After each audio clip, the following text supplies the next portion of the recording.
Scientists have detected the brightest supernova we've ever seen in the universe. A supernova is an explosion created when a star reaches the end of its life. This massive explosion was at least twice as bright as any other supernova ever recorded, and emitted radiation that was 5 times the explosion energy of the typical supernova.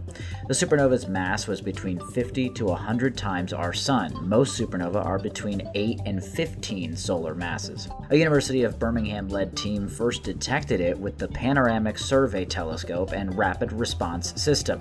They think the explosion was caused by a collision between the supernova and a shell of gas, which is a rare event called pulsational pair instability. That's been theorized but not confirmed.